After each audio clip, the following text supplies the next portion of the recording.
श्री कृष्ण भगवान की जय, दत्तात्रेय महाराज की जय, चक्रपाणी महाराज की जय, गोविंद प्रभु महाराज की जय, सर्वज्ञ श्री चक्रधर स्वामी की जय। नवरात्र उत्सवाची धूमधाम सर्वीकडे सुरू असताना सर्व महानुभाव पंथीय अच्युत गोत्रीय ह्या दिवसात नामस्मरणाचा व लीळा पोथी श्रवणाचा लाभ घेत असून असे सुंदर प्रवचन आचार्य श्री माणेकर बाबाजी यांचे सुरू असून आजच्या 5व्या दिवसाच्या सेवेत संस्कार संपन्न जीवन मुलावर कसे संस्कार लावावे यावर सुंदर निरूपण करून भगवान सर्वज्ञ श्री चक्रधर स्वामी मेहकरवरून पैठणला कसे गेले व पैठणची पूर्ण लीळा आजच्या सेवेत बाबांनी सांगितली। सर्व अच्युत गोत्रे यांनी ह्या निरूपणाचा लाभ घ्यावा। संपूर्ण व्हिडिओ अवश्य बघावे व परमप्रीती महानुभाव दर्शन चॅनलला सबस्क्राईब करावे। आचार्य श्री माणेकर बाबाजी यांचे प्रवचन कसे वाटले कॉमेंट्समध्ये नक्की सांगा। दंडवत प्रणाम। आवरुणेंद्र रुद्रमरुतास्तुन्वन्ति दिव्यैस्तवैर् वेदै साङ्गपदक्रमोपनिषदैर् गायन्ति यं सामगा ध्यानावस्थिततद्गतेन मनसा पश्यन्ति यं योगिनो यस्यन्तं न विदुसुरासुरगणा देवाय तस्मै नमः। श्री गोपाल कृष्ण महाराज की जय, श्री दत्तात्रेय महाराज की जय, श्री चक्रपाणी महाराज की जय, श्री गोविंद प्रभु सर्वज्ञ श्री चक्रधर स्वामी की जय।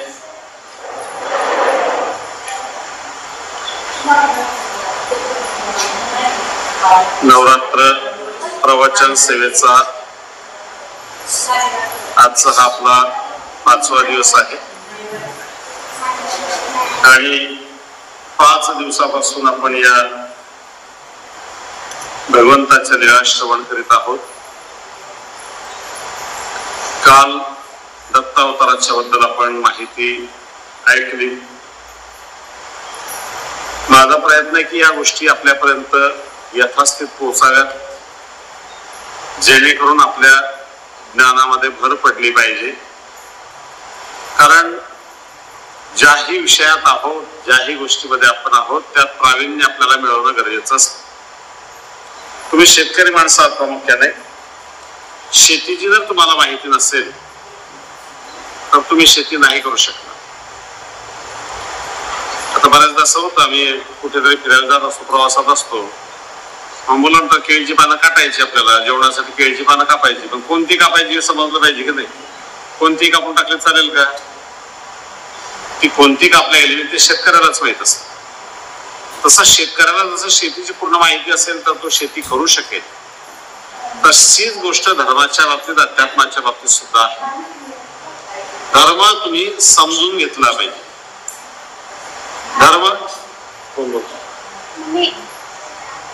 धर्म तुम्ही समजून घेतला पाहिजे। धर्म समजून घेतल्याशिवाय त्यामध्ये प्रगती तुम्हाला करता येणार नाही। आणि धर्म ही सामान्य बाब नाही। धर्म हा तुमच्या जीवनामध्ये आमूलाग्र परिवर्तन करणारा विषय आहे। धर्माची व्याख्याच म्हणत अशी आहे की यद धारयते तद धर्म। धर्म कशाला म्हणायचं? जो आपण धारण केलेला आहे तो आपला धर्म आहे, आणि जो धारण केलेला धर्म आहे तो व्यवस्थितपणे पालन करण्यासाठी त्या विषयाचं ज्ञान आपल्याला असलं पाहिजे। आता विषयाचं ज्ञान असण्यासाठी बऱ्याच गोष्टी आपल्याकडे उपलब्ध आहेत। आपण मंदिरामध्ये जाऊन, एखाद्या साधूंकडे जाऊन त्यांच्याकडून ज्ञान श्रवण करू शकतो। आपली जिज्ञासा आपल्या अंतःकरणात असली पाहिजे। ती जिज्ञासा आपण जागृत केली आणि विचारलं तर ती संत मंडळी उत्तर आपल्याला देत असतात। आणि जिज्ञासापूर्वक आपण त्या गोष्टी विचारल्या पाहिजेत आणि आपल्या ज्ञानामध्ये भर पाडली पाहिजे। आणि ज्ञानामध्ये आपण जर भर पाडू तरच खऱ्या अर्थानं तो आपल्याला ज्ञान समजेल, मार्ग समजेल। सर्वदूर साधारणपणे घरामध्ये जबाबदारी असते स्त्रियांची। एका मराठी कवीनं असं म्हटलंय, जिच्या हाती पाळण्याची दोरी ती जगात होते। जी आई असते की नाही, आई ही संपूर्ण घराला वेगळं वळण लावू शकते. आई ही सर्वाला चांगलं वळण लावू शकते. जिच्या हाती पाळण्याची दोरी ती जगात येऊन तरी. स्त्रियांमध्ये फार मोठी शक्ती आहे, स्त्रियांमध्ये फार मोठं सामर्थ्य आहे, कला आहे की त्या घराला वळण त्या लावू शकतात. वळण लावू शकतात की नाही हे प्रत्येकाला माहित आहे. आपल्या मुलांना वळण लावू शकतात, आपल्या पतीलाही वळण लावू शकतात, घरातल्या संपूर्ण परिवाराला त्या वळण लावू शकतात. परंतु त्यांनी ते ठरवलं पाहिजे, त्यांनी मनामध्ये तो विचार केला पाहिजे आणि त्यासाठी स्वतः त्या सुशिक्षित असल्या पाहिजे. त्यांना तो धर्म माहीत पाहिजे. त्यांना जर तो धर्म माहीत असेल, समजत असेल तर नक्की त्या पद्धतीने त्या वागू शकतात. छत्रपती शिवाजी महाराजांच्या बाबतीत असं म्हटलं जातं की छत्रपती शिवाजी महाराजांना घडवलं ते त्यांच्या आईने घडवलं. आई त्यांना काय करायची, आई त्यांना महाभारतातल्या, पुराणातल्या, रामायणातल्या गोष्टी सांगायची, महापुरुषांच्या गोष्टी सांगायची. भीमानं कसं युद्ध केलं, अर्जुन कसा अन्यायाच्या विरोधात उभा राहिला, कृष्ण भगवंतानं त्याला कशी साथ दिली, या सर्व गोष्टी जिजामाता छत्रपती शिवाजी महाराजांना बालपणी सांगायची. आणि त्या गोष्टी सांगितल्यामुळे त्या पात्रांचा परिणाम त्या मुलांच्या छत्रपती शिवाजी महाराजांच्या बालपणीच त्यांच्यावर तो परिणाम झाला. आणि धर्मासाठी कसं जगलं पाहिजे, धर्म आपला कसा वाढवला पाहिजे, यासाठी त्यांच्या अंतःकरणात ती बीज रोवल्या गेली. मुलांची हृदय ही सुपीक जमीन असते. त्या जमिनीत जे तुम्ही पेराल ना ते उगवत असत. आता बऱ्याचदा माता म्हणतात की काय आणि किती सांगितलं तरी आमचे पोर आमचं ऐकत असत. तुम्ही सुपीक पेरलेलं नाही, तुम्ही चांगलं पेरलं नाही, तुम्ही त्याच्यासाठी प्रयत्न केले नाही. ठीक आहे, तू म्हणतो तसं ऐकायची पद्धत तुम्ही ठेवली, पण तुम्ही जर थोडासा आग्रह केला आणि तुम्ही जर त्याला चांगलं देत राहिले तर नक्कीच आज जरी तो तुमचं ऐकत नसेल, काही नसेल, तर त्याला भविष्यात त्या गोष्टी समजतील आणि तो बरोबर सन्मार्गाला येऊ शकेल. पण आईची जबाबदारी की त्या मुलांपर्यंत चांगलं पोहोचवण्याचं काम आईची, वडिलांची जबाबदारी. असं म्हटलं की यज्ञाचार्य श्रेष्ठ. जसं मोठी माणसं वागतात ना तसं मुलं त्याचं अनुकरण करत असतात. मुलं अनुकरण प्रिय असतात आणि मुलांसाठी चांगल्यात चांगलं देण्याचा प्रयत्न तुम्ही करा. आणि जेव्हा त्या मुलांना चांगल्यात चांगलं देण्याचा तुम्ही प्रयत्न कराल की नाही, तरच तुमचा संसार चांगला होऊ शकतो. हे लक्षात घ्या. तुमच्या संसाराचं सर्वात मोठं फलित काय असेल तर तुमची मुलं आहेत. तुम्ही जो संपूर्ण संसार करता की नाही तो मुलांसाठी करता. मुलं चांगली झाली पाहिजे, मुलांना चांगलं शिक्षण मिळालं पाहिजे, मुलांना चांगली नोकरी लागली पाहिजे, मुलांचा संसार चांगला झाला पाहिजे, मुलांचा संसार सुखाचा झाला पाहिजे, यासाठी सर्व तुमचा प्रयत्न असतो. आणि जर त्या मुलांना शिक्षण देण्याच्या नादामध्ये, सर्व गोष्टी करण्याच्या नादामध्ये त्या मुलांच्या संस्काराकडे जर तुमचं लक्ष नाही गेलं आणि ती मुलं जर संस्कारहीन झाली तर त्याचा फायदा काय, तुमच्या संसाराचा फायदा काय. आज प्रत्येक क्षणी ही आई आणि वडील मुलांसाठी जगत असतात. नाही माझ्या मुलाला स्वतः फाटके कपडे घालते, स्वतः खराब मोबाईल वापरते, मुलांना चांगला मोबाईल आणून देते, स्वतः खराब कपडे घालतील, मुलांना चांगले कपडे आणून देते. आई वडील जगतात ते मुलांसाठी जगतात. मुलांचं चांगलं झालं पाहिजे. मुलांना आपल्याला जे सुख मिळालं नाही ते आपल्या मुलाला द्यायचं. हे ते सुख देताना त्या मुलांना संस्कार सुद्धा देण्याचा प्रयत्न करा. तुम्ही जर त्या मुलांना संस्कार चांगले देण्याचा प्रयत्न करा तरच डॉक्टर करा, इंजिनियर करा, वकील करा, काय वाटेल ते करा, पण त्यासोबतच धर्माचे संस्कार सुद्धा त्या मुलांना चांगले द्या. आणि धर्माचे संस्कार जर तुम्ही चांगले देऊ शकलात तरच तुमचा संसार सुखाचा सुद्धा होऊ शकतो. आपल्याकडे एक कथा आलेली आहे, लीळा आलेली आहे, दत्तात्रय प्रभूंची लीळा आहे. अतिशय छान त्या संस्काराच्या बाबतीत कशी आहे त्याचं छान वर्णन त्या लीळेमध्ये आपल्याला आलेलं आहे. एक राजकन्या होती, मदालसा तिचं नाव.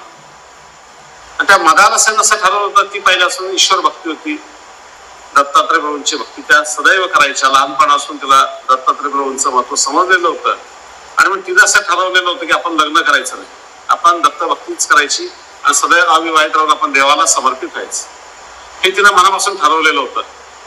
पण दुर्दैव कसं येतं बघा, अचानकपणे काय झालं की एका राक्षसाने तिचं अपहरण केलं. अपहरण करून तिला गुहेत कोंडून ठेवलेलं आहे आणि काही दिवसांतर मुहूर्त पाहून तो लग्न त्या मुलीशी करणार होता. आता नेऊन ठेवलेलं ही धावा करते देवाचं की देवा मला वाचवा येतो. आणि अचानक एक राजा येतो आणि तो राजा तिला तिथून सोडवणूक तिची करतो. आता सोडवणूक केल्यानंतर नाईलाजाने कळलं त्याच्याशी तिला त्या राजाशी तिला लग्न करावं लागतं. जी मुलगी संन्यासाचा विचार करत होती तिला नाईलाजाने संसारामध्ये पडावं लागलं, संसारामध्ये जावं लागलं आणि राहू लागले. निसर्ग नियमाप्रमाणे पहिला मुलगा झाला. मुलाला लहानपणापासून संस्कार ती चालू केले परमेश्वर भक्तीचे. आणि झाला मुलगा थोडासा मोठा झाला, तिला समजायला लागलं थोडस की तुला काय करायचं, माहूरला निघून जायचं. त्या दत्तात्रय प्रभू महाराज माहूरला होते आणि माहूरला ते निघून जायचा तो मुलगा. दुसरा मुलगा झाला, त्याच्यावर तेच संस्कार. तो दुसरा मुलगा समजायला लागला की तुला लगेच माहूरला निघून गेला. अशी 7 मुलं झाली राजा आणि 7ही मुलं संस्कारी होऊन माहूरला निघून गेले. राज्यामध्ये मुलं नव्हती. राजाला असं वाटलं आपल्याला मुलं झालेली आहेत, मुलांचा काही प्रश्न नाही, पण तो जोही मुलगा होतो तो माहूरला निघून जातो, मग हे राज्य कोणी सांभाळायचं, याचा काहीतरी विचार करावा लागेल.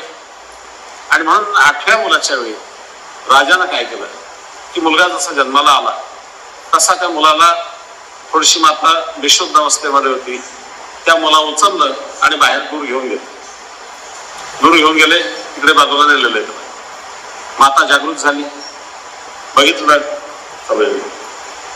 जागृत झाली, बघितलं मुलगा कुठे आहे.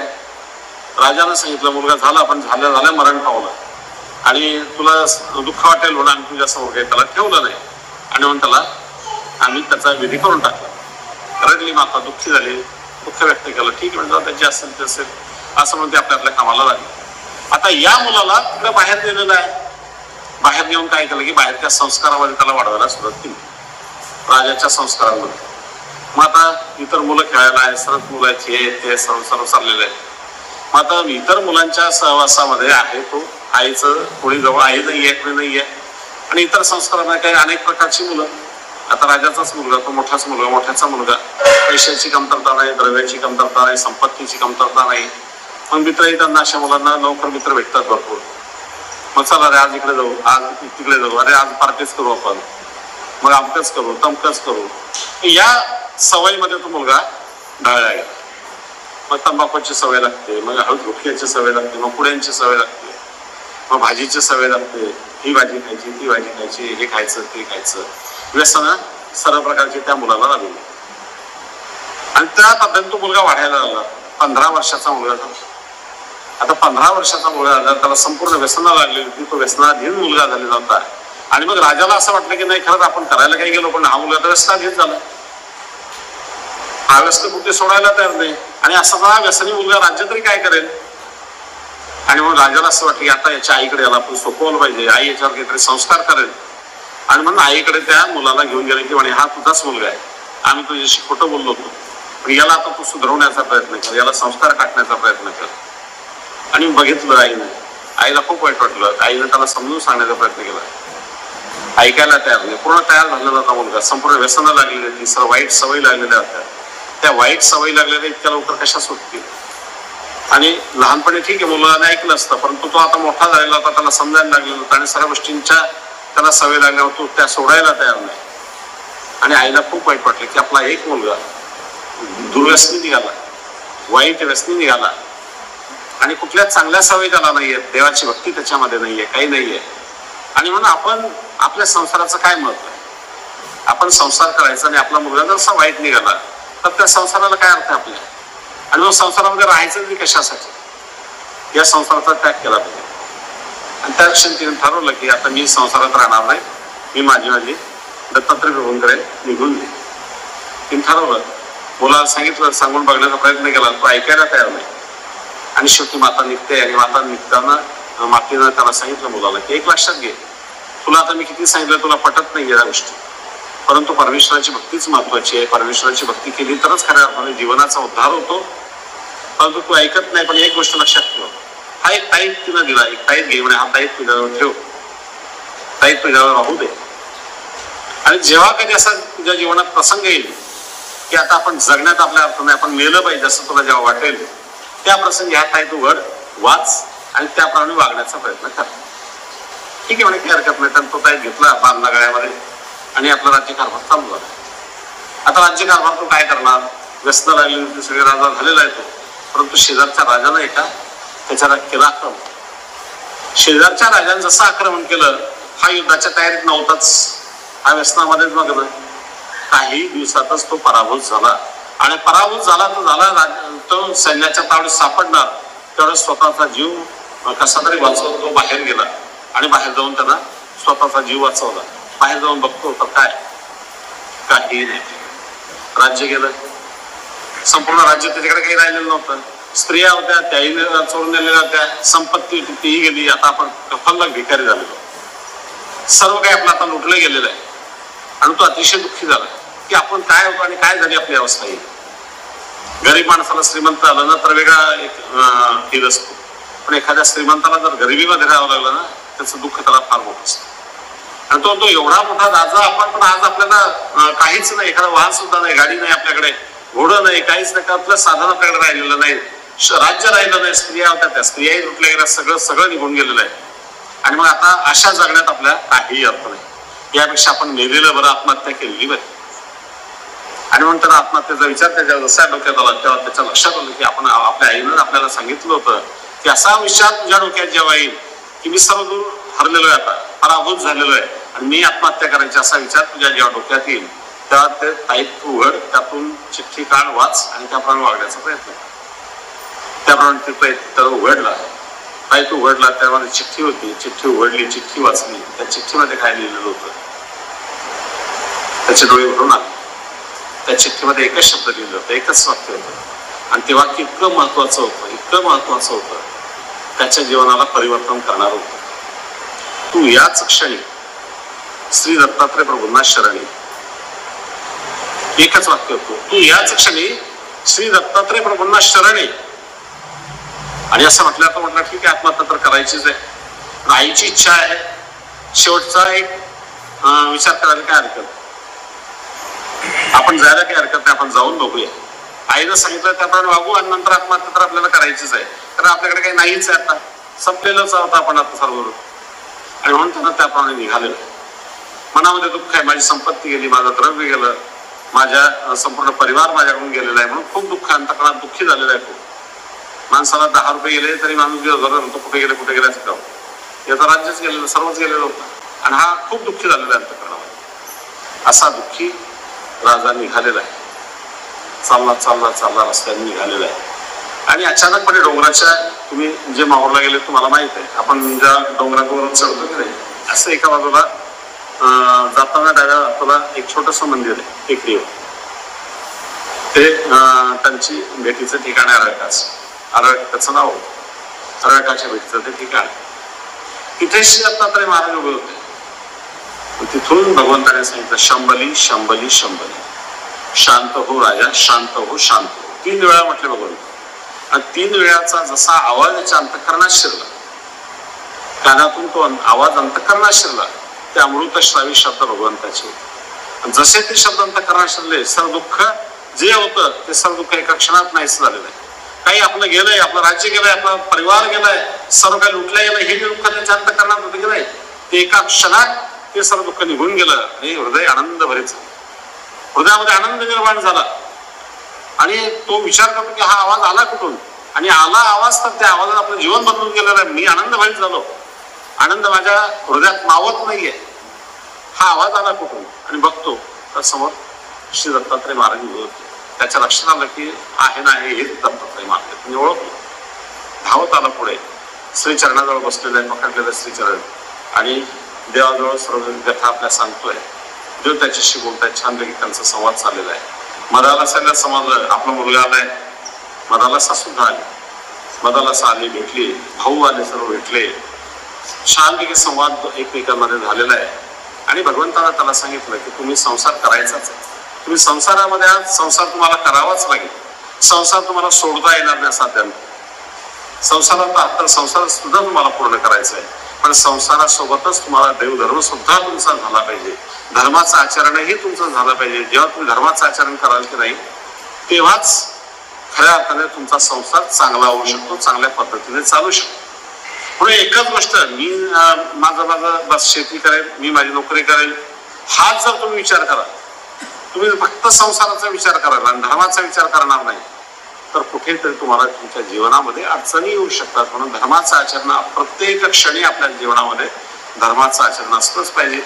मी नेहमी एक उदाहरण देत असतो की दिवसभर तुम्ही मोबाईल वापरता की नाही, मोबाईल वापरता तर मोबाईल वापरण्याच्या आधी तुम्ही काय करता, सकाळी त्याला चार्ज करता, त्याची बॅटरी चार्ज करता, आणि मग चार्ज झालेला मोबाईल तुम्ही दिवसभर वापरता की नाही. दुसरं एक उदाहरण असं आहे की तुम्ही दिवसभर कामं करता, काबड कष्ट करता, पण जेवण तर तुम्हाला करावं लागतं की नाही. ते जेवण केलेलं ऊर्जा तुम्हाला दिवसभर शरीराला तुमच्या उपयोगी पडते. जेवण महत्वाचं आहे. ते जेवण एक वेळ नंतर 2 वेळ 3 वेळा मनुष्य करतो, तर ती ऊर्जा तुमच्या शरीराला उपयोगी ठरते. तशी ही ऊर्जा, धर्माची ऊर्जा, जेव्हा तुम्ही देवधर्म कराल, देवपूजा कराल, ती ऊर्जा दिवसभर तुमच्या मनाला उभारी देणारी ठरेल आणि मनाला कुठे डगमगू देणार नाही, मनाची हिंमत कुठे तुमची कमी होऊ देणार नाही.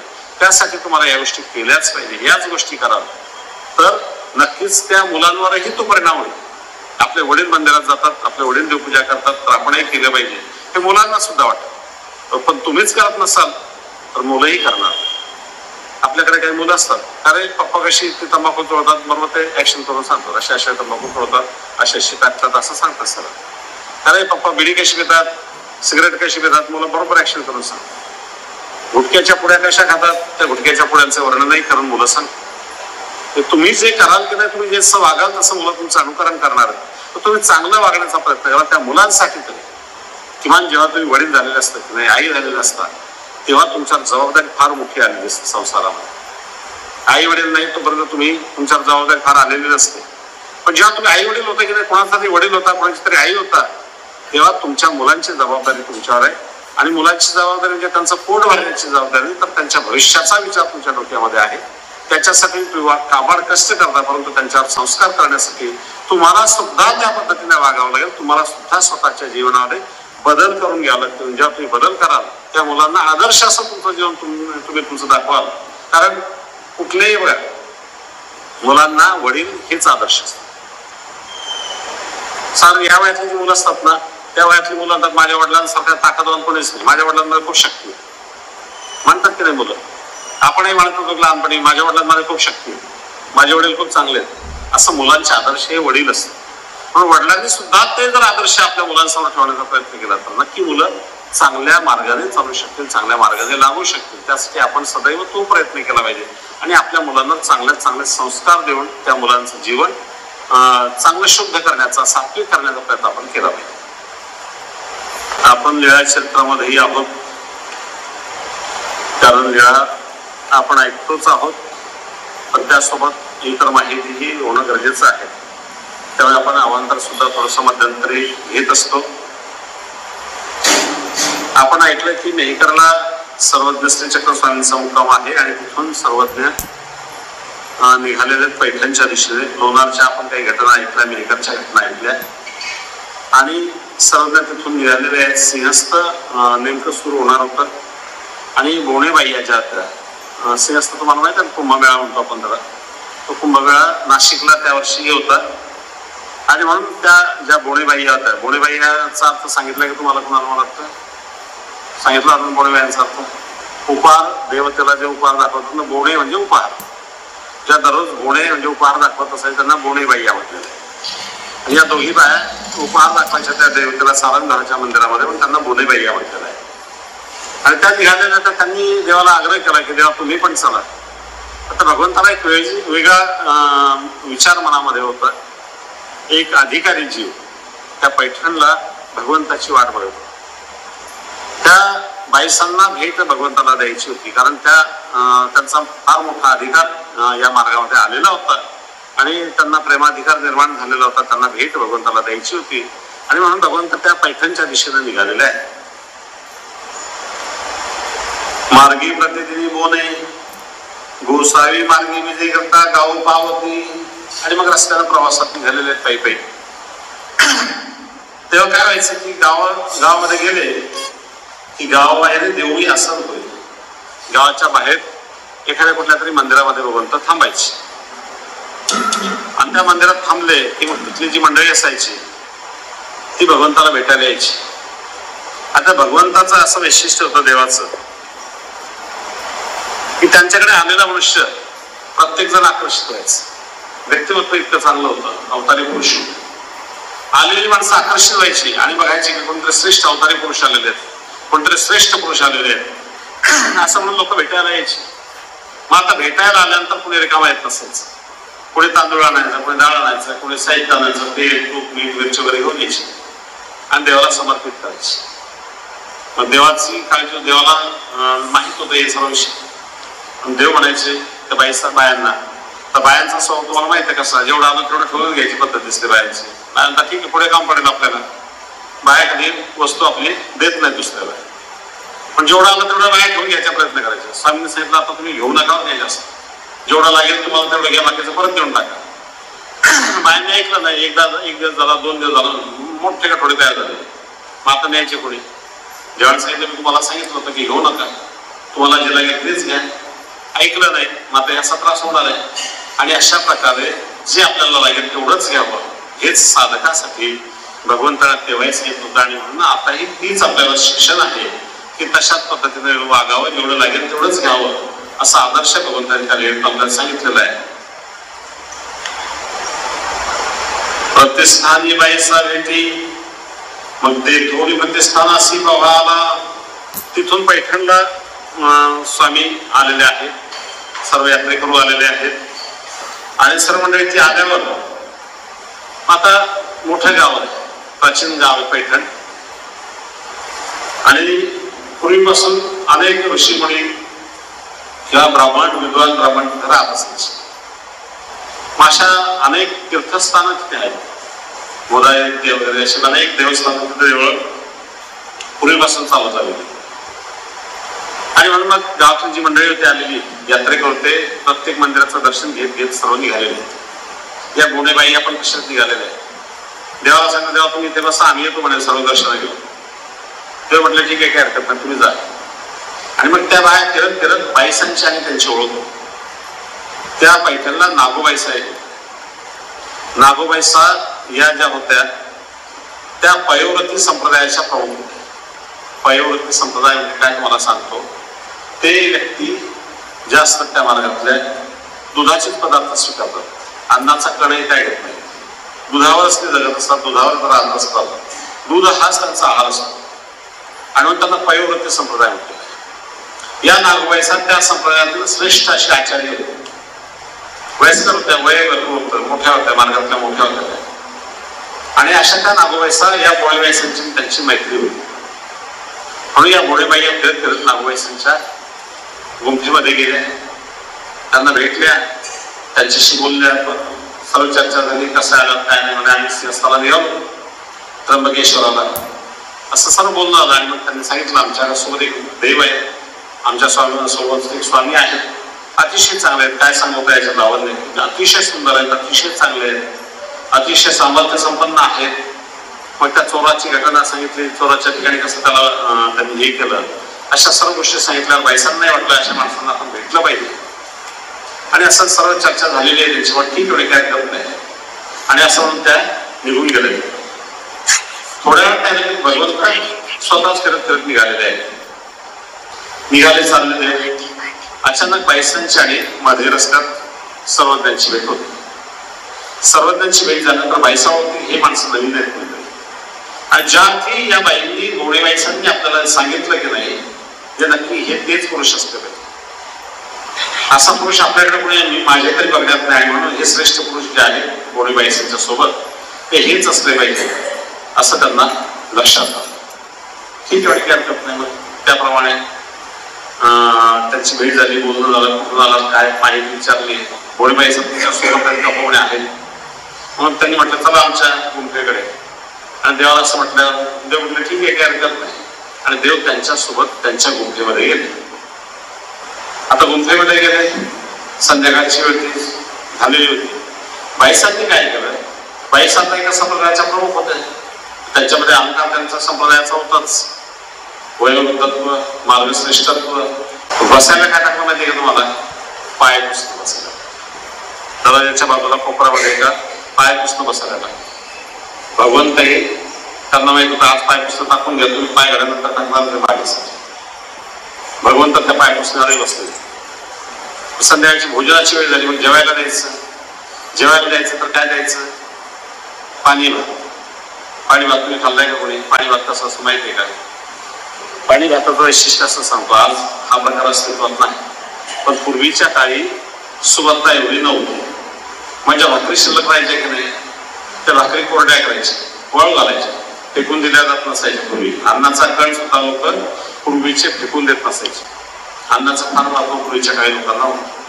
पण त्या ज्या भाकरी असतील की त्या वाळू घालायच्या, कोरड्या करायच्या, आणि नंतर 4 दिवसांना, 8 दिवसांनी, 15 दिवसांनी जेव्हाही कधी लागेल की नाही, त्या भाकरीचे तुकडे घ्यायचे, त्याला थोडीशी आपण आता मनोरा करतो तसा मनोरा न करता त्याला तसाच पाण्यामध्ये भिजू घालायचं.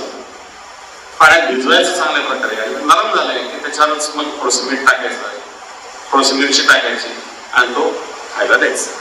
याला म्हणायचं पाणी भात. तसा पाणी भात बायसांनी स्वामींना दिला. देताना भांडही नाही घेतलं जातं. भांडे काय असेल घेतलं, दुधीकरण त्या भोपळ्याचं जे राहिलेलं असतं ना, भोपळा कोरडा होऊन त्याचं जे भांडं तयार झालं असतं, त्या दुधीकरण त्यामध्ये पाणी भात खायला दिला. जेव्हा खाल्ला काय हरकत, त्या दुधीकरण त्यामध्येच भात भगवंताने खाल्लेला आहे. आणि मला झोपा द्यावा, पलीकडच्या मंदिरामध्ये झोपायची व्यवस्था करून दिली. भगवंत तिथेच रात्र झोपले. या मोठे बाईच्या मनामध्ये विचार करतात, देव गेले, हे मोठं शहर आहे, चुकले की काय, रस्ता चुकले की काय, कोणत्या विचार करता रात्री त्यांनी कसं तरी जेवण केलेलं आहे, झोपल्या, आणि सकाळी उठलेल्या आहेत आणि स्वामींना शोधतायत. स्वामी सकाळी उठले, आपल्या नियमाप्रमाणे पाय पुस्तकात बसले भगवंत, आणि बाईसा तिकडे आहेत पलीकडे. असं छानपैकी त्यांचं चाललेलं आहे सर्व. त्या घोडेबाई आले, म्हणे काय समज बाई, देव आमचे रस्ता चुकले की काय, रात्री आलेच नाही, कुठे गेले काय माहित नाही म्हणे. आणि त्या विचारात दुःख व्यक्त करतायत. आणि बाईसा हसतायत. त्यांना असं वाटलं की मी सांगते एवढ्या खूप नाही, बाईसा असते काय वांगळे, आणि म्हणून सहज बघितलं बाजूला तर देव तिकडे बसले होते. आणि मग आल्या धावत पटकन देवाचे संचरण झाले, बसले, बोलल्या देवाला, तुम्ही आले नाही म्हणे, आम्ही इकडेच थांबून गेलो. ठीक आहे म्हणे, करते चला आमच्यासोबत. निघाले त्यांच्यासोबत, गेले, चालले गावात गेले, गावाच्या ठिकाणी गेले. दुसऱ्याशी निघायचं तर मग बाईसा पुन्हा भेटलेले, बाईसांची भेट झाली. देवाला सांगितलं की म्हणे खूप छान ठिकाण आहे, इथेच थांबा, कशाला जाता पुढे, महात्म्याला काय त्र्यंबकेश्वर, महात्म्याला काय कुंभमेळा, कुठे राहील तर महात्म्या त्र्यंबकेश्वरच आहे म्हणे, असं म्हणून बाईसा त्यांना सांगतात. भगवंताने ऐकून घेतलं होतं, बाकी काय. मग निघालेले रस्त्याने चालले नदी ओलांडायची. तेव्हा भगवंताने सांगितलं की तुम्ही असं करा, तुम्ही जा पुढे त्र्यंबकेश्वरला, आम्ही काही येत नाही, आम्ही इथेच थांबतो पैठणमध्ये.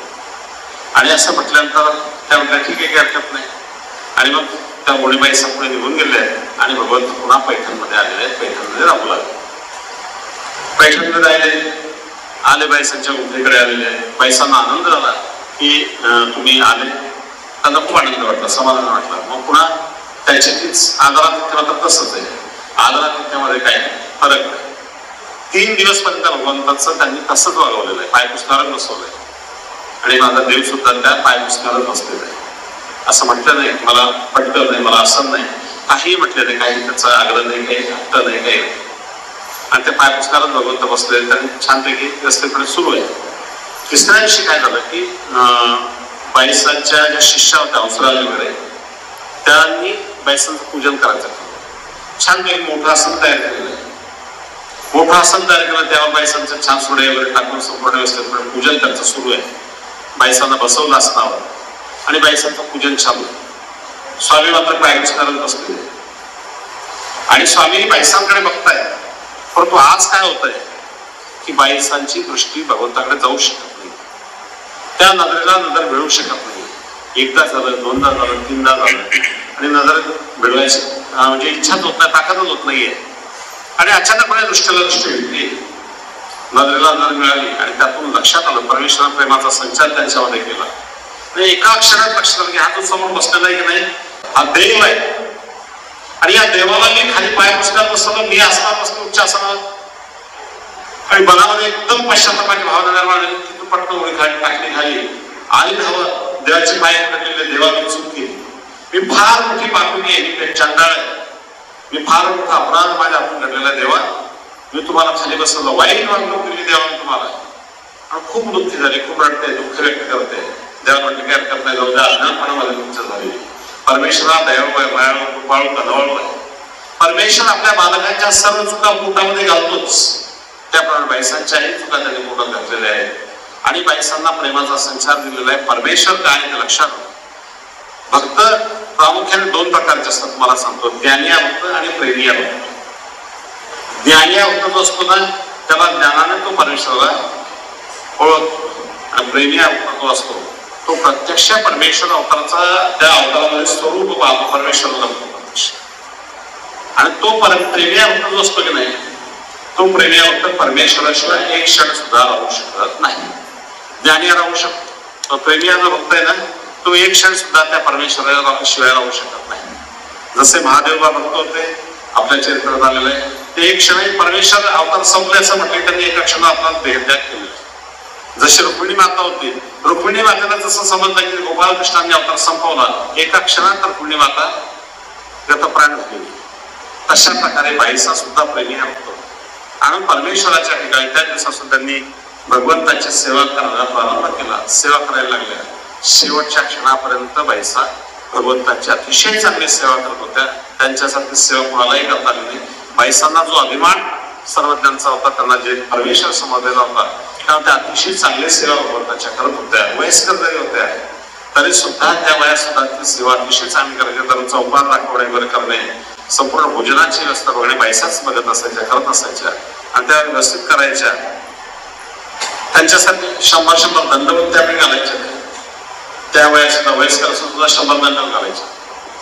दंडवत ही अतिशय चांगली व्यायामाची पद्धत आपल्याकडे आहे, आपण करत नाही. पण दररोज जर दंडवत घातले तर शरीर इतकं चांगलं राहतं. सूर्यनमस्कार तिकडे आलेले तसे आपल्याकडे दंडवत आले. तो दंडवत घातला तर अतिशय चांगलं शरीरात. बाईसा त्या वयात सुद्धा स्थूळ असून सुद्धा 100 दंडवत घालायच्या आणि त्या क्षणापासून बाईसांनी शेवटच्या क्षणापर्यंत स्वामींची सेवा केली. अशा त्या बाईसा पैठणला सर्वजणांना भेटल्या आणि तिथून त्या बाई स्वामींच्या सेवा करू लागल्या.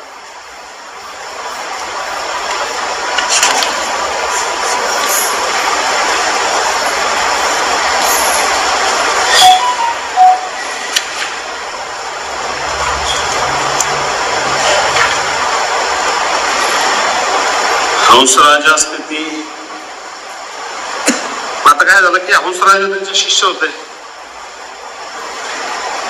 बाईसांना समजलं परमेश्वर काय, देव काय ते बाईसांना समजलं.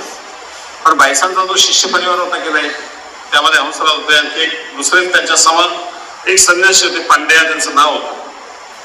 ते आजारीच होते, वयस्कर होते, थकलेले होते, झोपडीमध्ये राहायचे ते. आजही तुम्ही पैठणला गेले, पलीकडच्या जोला पांड्याचे ते स्थान आहे, तिथे भगवंत गेले, त्यांना भेट दिलेली आहे. म्हणजे हंसराजा होता, त्या ओरडायला लागला की काय बाईसा म्हणे कोणीतरी संदेश आणून बसवलाय, त्याची सेवा करायला लागलाय. आपला मग एवढं त्याचा माणूस सोडून दिलाय आणि त्यांची सेवा करतायत. म्हणून हंसराजा ज्या होत्या त्या नावं ठेवायला. आणि एकदा दोनदा बाईसांचं थोडा एकत्र नसायच्या त्या. मग बाईसांच्या ते लक्षात आलं आणि अशा पद्धतीचं चाललेलं वर्तन बदललेलं आहे.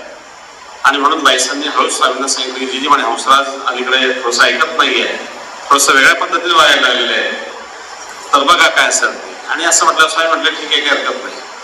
आणि स्वामी बसले होते. असं तेवढ्यात हंसराजा आले आणि हंसराजा या असं स्वामींनी म्हटलं, या म्हणे, या एवढंच शब्द उचलला. तशा स्थितीमध्ये त्यांना स्थिती प्राप्त झाली. त्या शब्दांनी त्यांना स्थिती प्राप्त झाली. स्थिती हा असा प्रकार आहे की भगवंताच्या त्या आवाजानं, भगवंताच्या बोलण्यानं भगवंताला स्थिती देत असतात आणि त्यामध्ये स्थित्यानंद आनंद प्राप्त होत असतो त्या जीवाला.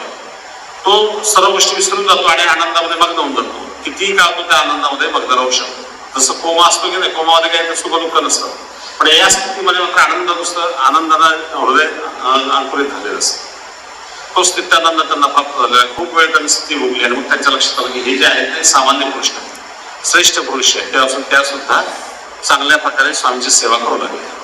आता झालं, बाईसा करत होत्या, हंसराजा सुद्धा चांगल्या प्रकारे सेवा करू लागल्या.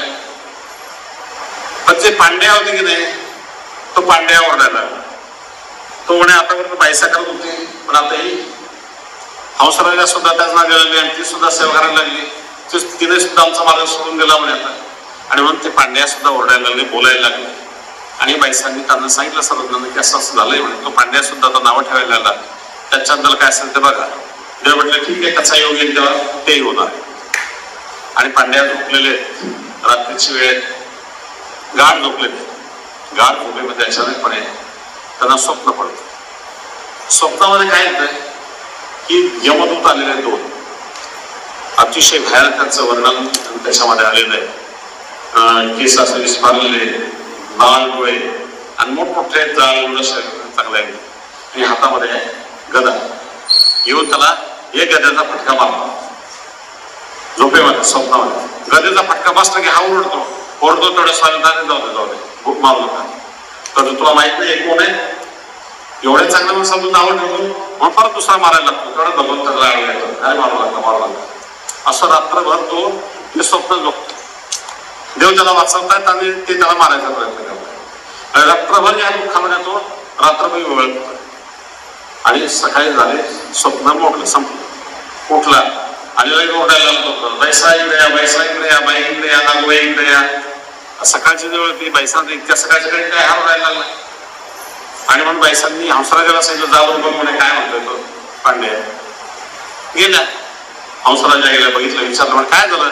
अगं तू कशाला आलीस म्हणे, मला नागोबाईशी बोलायचं, मला महत्वाचं बोलायचं आहे, नागोबाईशी मला महत्वाचं बोलायचं, त्याला महत्वाचं सांगायचं होतं. तुमच्याकडे पुरुष आलेले तो कोण आहे ते त्यांना सांगायचं होतं. नागोबाईसांना बोलव म्हणे. ठीक आहे, हंसराजा परत गेल्या आणि सांगितलं की म्हणे ते तुम्हालाच बोलवत आहे. ठीक आहे म्हणे, काय हरकत नाही. मग तेव्हा नागोबाईस गेल्या, बसल्या, त्यांनी नमस्कार केला, माझी चूक झाली, मी तुमच्याबद्दल काही चुकीचं बोलतो, परंतु तुमच्याकडे जे पुरुष आलेले आहेत ते कोण आहेत तुम्हाला माहित आहे का. नाही म्हणे मला माहित नाही. नाही म्हणे मला स्वप्नामध्ये असंच माहित पडलं की ते श्री चांगदेव राव आहे, चक्रधर स्वामी या चांगदेव रावचे आहेत असं म्हटल्यावर ते म्हणे मला माहित नाही, ते असतील म्हणे कदाचित. नाही म्हणे मला त्यांची भेट घ्यायची, मग त्यांना तू इथे घेऊन ये माझ्या झोपडीमध्ये. नागोबाईसांना आनंद वाटला, आतापर्यंत हा नावच ठेवत होता, हा नावं ठेवणारा म्हणून शेवट तुम्ही देवाला माझ्याकडे घेऊन ये, हे नक्कीच काहीतरी चांगलं घडतंय असं बाईसांना वाटलं. आणि बाईसा स्वामींकडे आल्या, देवाला विनंती केली की देवा तो पांड्या तुम्हाला बोलवतोय, त्याच्या घरी चला, त्याच्या झोपडीमध्ये चला. देवांतर आम्ही कशाला त्याच्या घरी येऊ, आम्हाला काय काम त्याच्या घरी जायचं, आम्ही नाही. त्यातून सांगितलं नाही तो आजारी येतो आणि एका जागेवर पडून आहे, त्यामुळे तुम्ही आलं पाहिजे, विनंती केली बाईसांनी. देव म्हटलं ठीक आहे का. आणि मग त्यांच्याकडे गेलेले, त्यांच्याकडे गेल्यानंतर त्यांनी पुन्हा नमस्कार घेतलेला आहे, प्रायश्चित्त मागितलं, क्षमा मागितली. भगवंता मी तुमच्याबद्दल खूप चुकीचं बोललो, चुकीचा विचारही तुमच्याबद्दल केला, मला क्षमा करा. मला आता समजलं तुम्ही कोण आहात, तुम्ही प्रत्यक्षच मी चांगल्या गोसावी आहात, हे मला पटलेलं आहे. आणि म्हणून तो क्षमा मागतोय भगवंताची. आणि बाईसांना सांगितलं यांचा चरण प्रसाद तुम्ही द्या, चरणोदक मला द्या, ते चरणोदक मी घेईन. आणि यांचा उष्ट प्रसाद मला द्या, तो प्रसाद मला घ्यायचा आहे. आणि त्या मग बाईसांनी म्हटलं ठीक आहे, स्वामींचे श्री चरणोदक त्यांना दिलेलं आहे, ते चरणोदक त्यांनी घेतलं आणि स्वामींचा प्रसादही घेतला. आणि तेव्हापासून ते सुद्धा सर्व त्यांची व्यवस्थितपणे भक्ती करू लागले. आणि म्हणून जीवनामध्ये असं जेव्हाही आपल्याला वाटलं की जेव्हा जाणीव होती की नाही काही गोष्टींची, त्या क्षणी त्या वस्तूंच्या माणसाला स्वीकार केला. जर आपल्याकडे एखादी चूक झालेली आहे ना, तर त्या चुकीची जाणीव प्रत्येकाला माणसानं मनामध्ये ठेवली पाहिजे की माझी चूक होते, माझे चुकीचं वागणूक होते. आणि चुकीची जाणीव तुम्ही तक्रार ठेवा आणि त्याची क्षमा जर परमेश्वराला माना. साधारण शब्द आहे स्वारी, स्वारी साधारण शब्द इंग्रजांनी दिलेला आहे आपल्याकडे. आणि आपण आपल्या जीवनामध्ये सुद्धा एखाद्या माणसाला स्वारी म्हटलं की तो एका क्षणामध्ये शांत होतो, तो काही रागवत. स्वारी म्हटलं की तो शांत होतो विचार. आपण जर त्या परमेश्वराला एक स्वारी म्हटलं, क्षमा मागितली, तर नक्कीच तो परमेश्वर आपल्या सर्व दोषांना क्षमा करणार. परंतु अंतःकरणात आपल्या दुःखाची भावना असली पाहिजे की मी चुकीचं वागतोय, माझी ही चूक जी आहे ती कुठेतरी सुधारली गेली पाहिजे. हे जेव्हा तुम्हाला वाटेल की नाही परमेश्वर नक्कीच दयाळू, मायाळू, कृपाळू, कनवाळू आहे. म्हणून प्रत्येक क्षणी आपण त्या परमेश्वराला क्षमा मागितली पाहिजे. असंही आपण बघितलं तरी संसारामध्ये खोटं फार बोललं जातं. संसारच असा आहे, सत्यानृत्य व्यवहार. व्यवहार कसा आहे की सत्य आणि असत्य या दोन्हीचा मिळून व्यवहार असतो. पण कोणतं किती असतं ना याचं प्रमाण ठेवलं पाहिजे. पिठात मीठ का मिठात पीठ, खरं किती बोलायचं, खोटं किती बोलायचं याचं प्रमाण ठेवलं पाहिजे. व्यवहार करताना हा व्यवहार असाच आहे. म्हणून सत्यानृत्य व्यवहार, थोडंसं खरं आणि खोटं व्यवहारात हे बोला असला तर खोटं बोलल्याशिवाय व्यवहार तुमचे पूर्ण होत नाही, परंतु त्याचं प्रमाण राहिलं पाहिजे. वस्तू विकताना असेल, तुमच्या घरामध्ये असेल, तुमच्या शेती करताना असेल, प्रत्येक ठिकाणी काही ना काही थोडंसं खोटं बोलावतात. खोटं बोलल्याशिवाय व्यवहार होत नसतात. परंतु ते मर्यादा ठेवली पाहिजे. आणि ते जे आपल्याकडून या वाईट गोष्टी घडतात की नाही, ज्या चुकीच्या गोष्टी घडतात की नाही, त्याची क्षमा आपण परमेश्वराला मागितलं पाहिजे. तुमच्या घरी बाहेरून एखादा मनुष्य येतो, मजूरच आलेले असतात, मजूर येतात, आहेत ना महाजनबा घरामध्ये, महाजनबा घरातच बसले असतात, बाई होते महाजनबा बाहेर गेले, पैसे द्यावं लागतील ना त्या मजुराचे, म्हणून महाजनबा सांगत असते महाजनबा घरामध्ये. खोटं बोलत जातात. शेत आहे का घरामध्ये? नाही आहे. शेत सांगितलं बाई सांग, शेत घरी नाही. हे खोटं बोललं जातं. आणि हे जे खोटं बोललं नाही, यासाठी त्या परमेश्वराला आपण क्षमा मागितली पाहिजे. त्या परमेश्वराला आपण क्षमा मागितली पाहिजे. तर त्या दोषांपासून तो परमेश्वर नक्कीच आपल्याला क्षमा करेल आणि आपले जे दोष असतील ते दोष दूर झाल्याशिवाय राहणार नाही. यासाठी निशंक भावनेने त्या परमेश्वराची क्षमा याची आपण सर्वांनी करावी. तो परमेश्वर आपल्याला नक्की क्षमा करेल आणि आपल्या जीवनामध्ये आपला उद्धार झाल्याशिवाय राहणार नाही. एवढे आपण सर्वज्ञ श्री चक्रधर स्वामी